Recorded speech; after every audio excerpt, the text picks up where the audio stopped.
everybody, and welcome back to another episode of the 31 Nights of Halloween Horror. The Perverts Have Spoken. Ooh. Episode number 21. Yes, 21. Blackjack. Yes, that means there are only 10 more episodes left to go. We are now in the finals third. It's the final countdown. Anyways, let the madness consume you. So coming off of last night's episode of the movie Superstition, the supernatural, scary, I'd say filled with some really creative kills, honestly. I mean, there's some goodness in the deaths in that one. I thought, it's time to change it up again, another turnaround. And we are going to go to an Italian horror movie that takes place in New York because, you know, back in the 70s they did that sort of thing. But this one's directed by famed Italian director Ruggero Deodato. I just love that name, Deodato. Ruggero Deodato. It sounds sinister. It sounds like a guy who is made to create horror movies.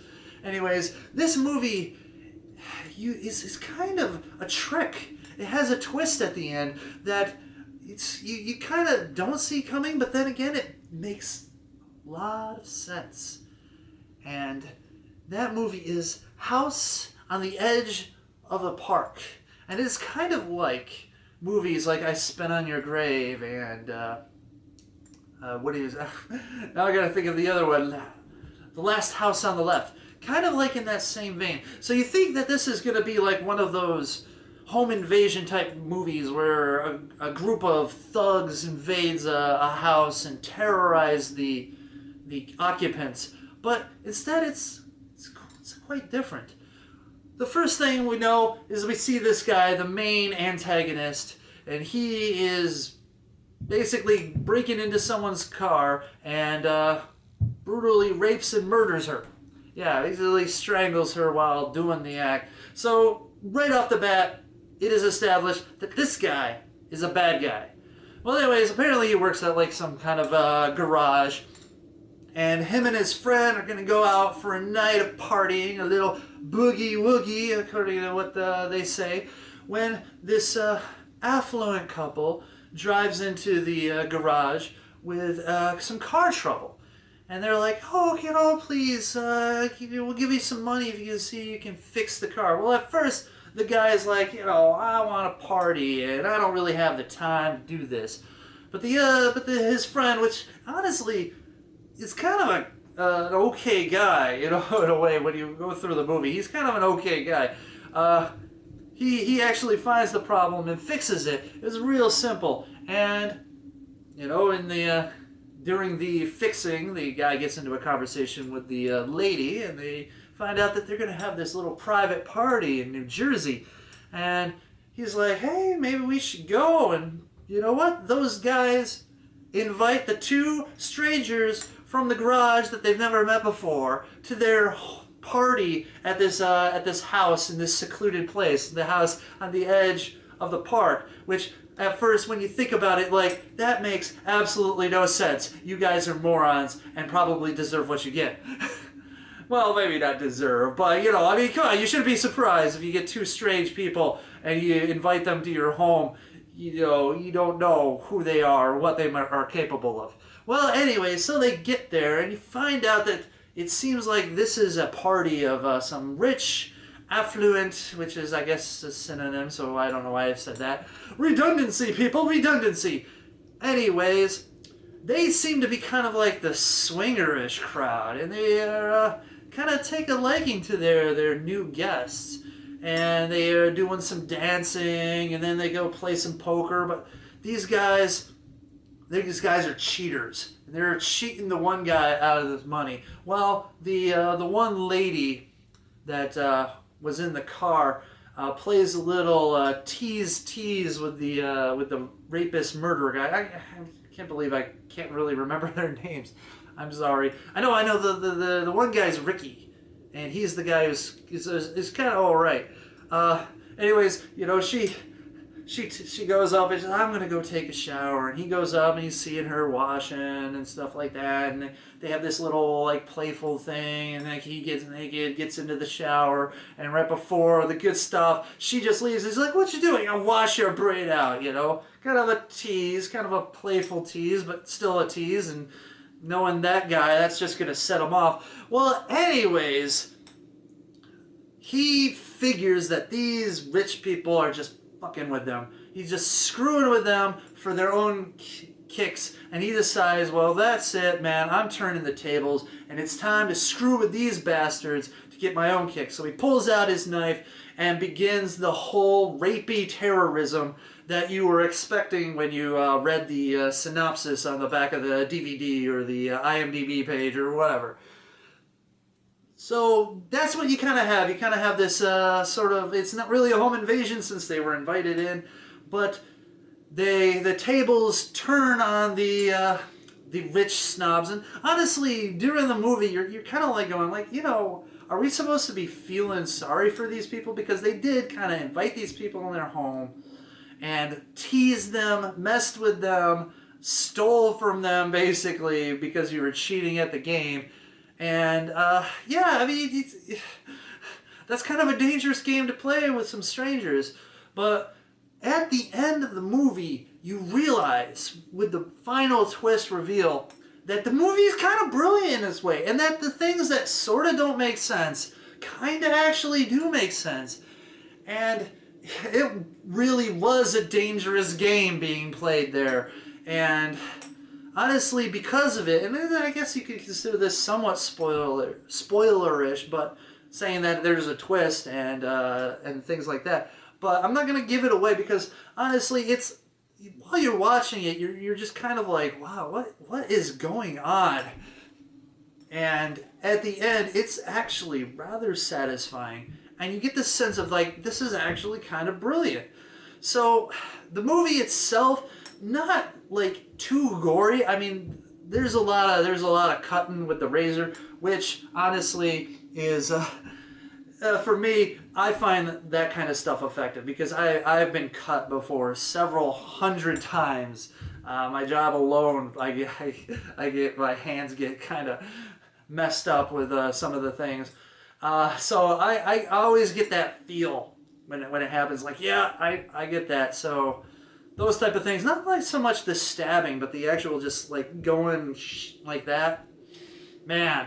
So, you know, that violence has a little bit more impact for me personally than someone else, but it's not overly gory. There is like a scene where the guy is like getting smashed into a table, and it's like afterwards, because you know he's like several times, and he's just bloodied up. And then another scene, he's like conscious.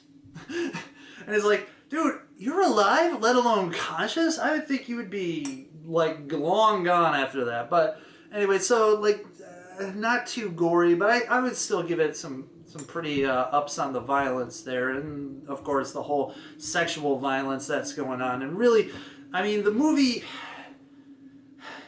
is rapey, but there isn't all that much outside of that first scene.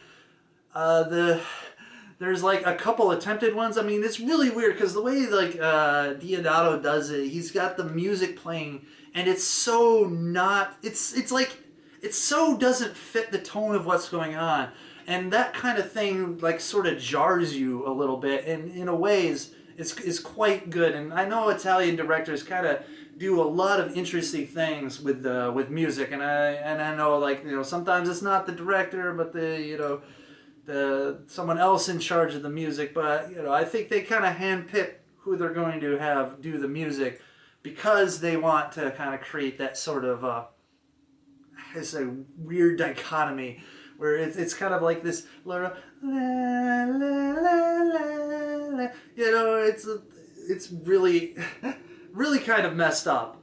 And honestly, you know, you get like 2 attempted rapes, but like in the end, like the second was like he's gonna do the one woman that was from the car, and you know, he's like strip, and you know, gets her on the bed, and then sort of turns into an actual sex scene instead of a rape scene, because she turns around and gets on top, and I don't know.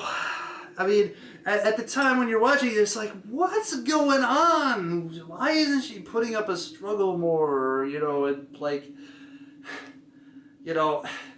But in the end, yes, it kind of ties it up with a little bow.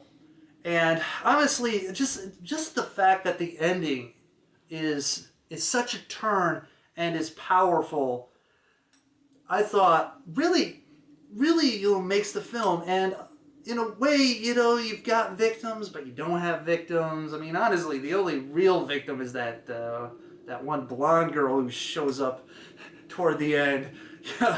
Honestly, she's the one who actually gets probably the most abuse out of anyone. I mean, you've got some stuff that happens in there that you just go, what is going on? And in a way, even if it doesn't make sense, the whole what the fuck aspect kind of helps the entertainment portion of this film, because honestly, not a lot is happening in this film. I mean, if you cut out the violence and the nudity, there's not really that much happening. I don't know how to say it's like a little slow.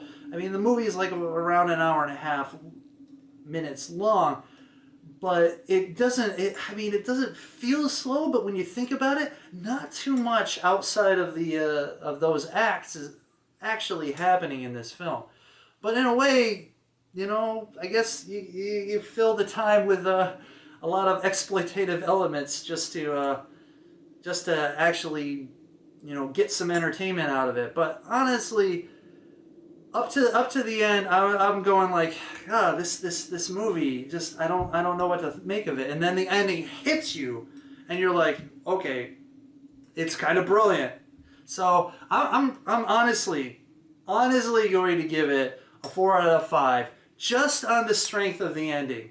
I mean, honestly, sometimes an ending can completely ruin a movie for you. Like the Last Exorcism, that ending basically destroyed the movie. And then there's movies like this one where the ending just makes it.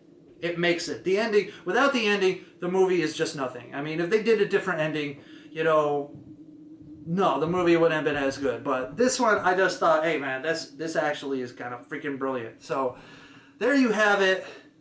House on the Edge of the Park, a deceptively brilliant movie that's filled with a lot of nudity and some rapiness, but still one of those movies that's like in that vein of I Spit on Your Grave and Last House on the Left, and so probably somewhat influenced by those movies, maybe.